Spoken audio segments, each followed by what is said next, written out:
Bu video murojaatimiz bolasini onadan ayiradigan kelinlarga bag'ishlanadi, bag'ri tosh kelinlarga. Bizlar agensiyada ishlaymiz, ko'p odamlar bilan muloqot olib boramiz. Hozir ham bitta joyga mana reklamaga chaqirishdi. Bordim, borgan zahotim birinchi kadastrni so'rayman. Hovlini kadastrni so'rayman. Hovli bitta bo'lgan, hozir yarmini o'g'liga bo'lib bergan onaxonni o'zi.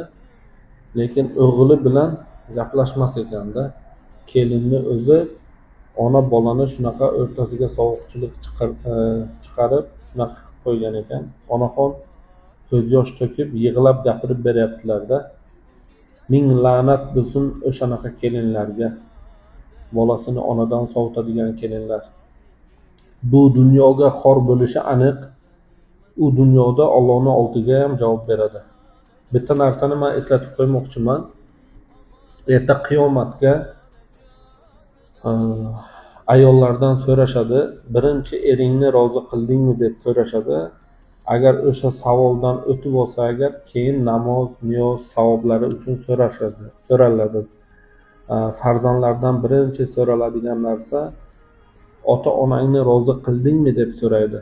Agar ota-onasini rozi qilgan bo'lsagina keyin namozdan, zakotdan, keyin boshqa narsalardan so'raladi. Agar ota-onasini bu dunyoda ko'z yosh to'ktirib, yig'latib, xor qilib qo'ygan bo'lsa, mana shu dunyo qo'lida bo'lsa, o'shani ehson qilib yuborsa ham, uni namozi, zakoti, bironta savob amallari Allohga ko'tarilmaydi. O'sha uchun ota-onani borida qadriga yetish kerak.